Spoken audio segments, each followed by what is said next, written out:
torno a 1500 a.C. Al profesor Vitak, que excava en Avaris, no le cabe duda alguna de que puede fechar la erupción de Santorini, precisamente en el momento en que situamos el Éxodo. Aquí aparece por primera vez piedra pómez procedente de la erupción de Santorini.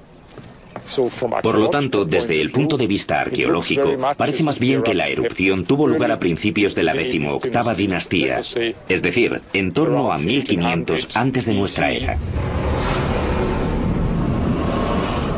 La máquina cronológica de Jakobovich ya ha sincronizado a un faraón llamado Ahmosis, la expulsión de los Ixos, el Éxodo y la erupción de Santorini. Parece que por fin se ha descifrado el código del Éxodo. Si Jakobovich está en lo cierto, ya podemos dar explicación a la base científica que subyace en el relato bíblico.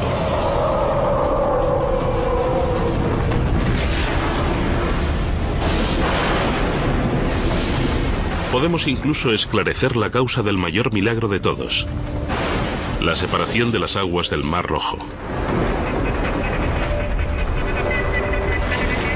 Así podemos trazar un mapa bíblico y descubrir el auténtico monte Sinaí, donde la historia del Éxodo alcanzó su clímax, cuando Moisés recibió los 10 mandamientos y los guardó en la hoy perdida Arca de la Alianza.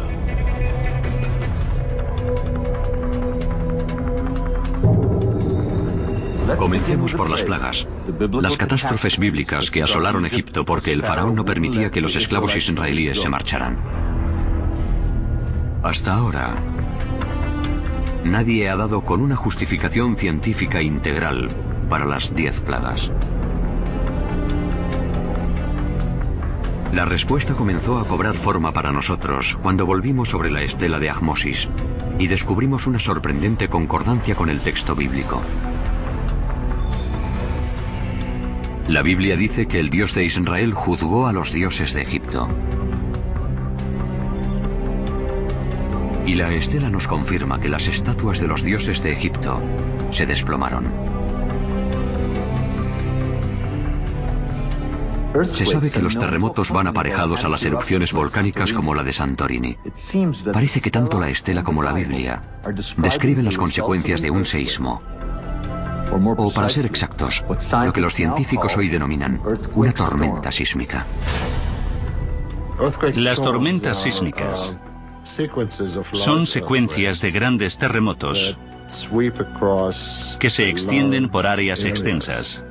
Y los mejores ejemplos son los del Mediterráneo Oriental, donde tenemos pruebas históricas y arqueológicas muy antiguas. Y resulta que la historia bíblica se desarrolla en una zona sísmica. El delta del Nilo, donde la Biblia dice que tiene lugar el Éxodo, es una región cruzada por varias fallas. Al este, la falla del Valle del Gran Rift, que separa las placas continentales asiática y africana.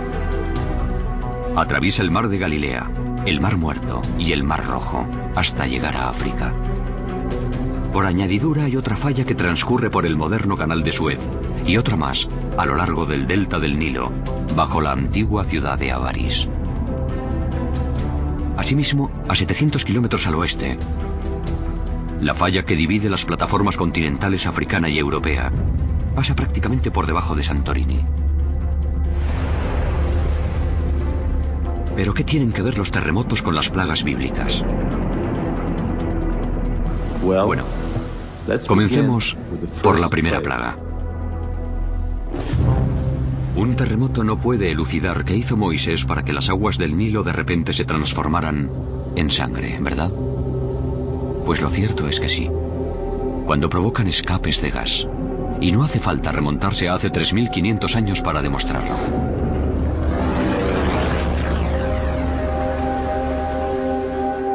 En 1984, en el lago Monum, y en 1986 en el lago Nyos, ambos en Camerún, las dulces y claras aguas lacustres de pronto se tiñeron de rojo sangre. El misterio quedó resuelto cuando el profesor George Kling puso en claro el fenómeno, al relacionarlo con un escape de gas subterráneo. Lo que ocurrió es que las aguas del fondo contenían una concentración muy alta de hierro. de hierro disuelto. Y cuando se liberó el gas, el hierro de las aguas profundas emergió a la superficie, entró en contacto con el oxígeno y se formó hidróxido de hierro. En resumidas cuentas, herrumbre, lo mismo que ocurre con los coches. Y ese orín es lo que originó ese color rojo, ese color pardo en la superficie del lago. En lo tocante a las plagas bíblicas a lo largo del delta del Nilo, hay muchos elementos presentes que podrían indicar una acumulación de gas. De modo que puede suceder que el gas subterráneo se encuentre atrapado en bolsas y los terremotos que se producen a lo largo de la falla liberen ese gas. Y dependiendo del tipo de aguas que atraviese ese gas, esas aguas podrían llegar a colorearse de rojo. Si el Nilo se tornó rojo sangre a resultas de un escape de gas, podría haberse desencadenado la serie de acontecimientos descritos en la Biblia. Lo primero que sucede en tales circunstancias es que el agua se ve privada de oxígeno y todos los seres vivos mueren. Entonces, los peces flotan en las aguas contaminadas y se pudren al sol. Las únicas que no mueren son las ranas. A diferencia de los peces, pueden salir a la orilla, y resulta que la segunda plaga bíblica son las ranas.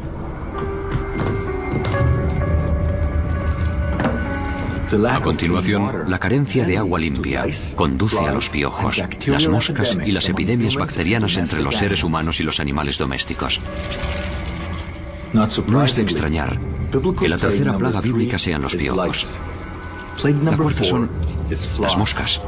Y la quinta, una epidemia.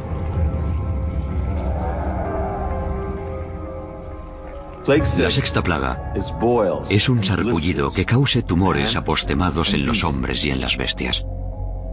¿Es posible que una fuga de gas provocada por un terremoto explique esta clase de brote? Retrotraigámonos al desastre que tuvo lugar en 1986 en el lago Nyos de Camerún. Por aquel entonces, los habitantes de las orillas del lago padecieron unos extraños forúnculos y escozores. El dióxido de carbono mezclado con el aire indujo a la gente una especie de coma, reduciendo la circulación sanguínea en la piel y causando los sarpullidos que la Biblia describe como la sexta plaga. A pesar de las 6 primeras plagas, según la Biblia, el faraón siguió negándose a liberar a los esclavos israelíes, por lo que Egipto fue atacado por la séptima plaga, el granizo. Y fue una granizada muy poco habitual, ya que cayeron hielo y fuego mezclados. Aún hoy en día, los rabinos enseñan que la descripción de la Biblia no es una mera metáfora. La séptima plaga fue el granizo, pero la Biblia describe la granizada de un modo inusitado. El granizo cayó mezclado con aish, con fuego. La idea es que el fuego y el hielo se entremezclaron, coexistieron. Después la Biblia dice que Dios obró un milagro dentro de un milagro, tomando unos elementos opuestos en la naturaleza y haciendo que coexistieran.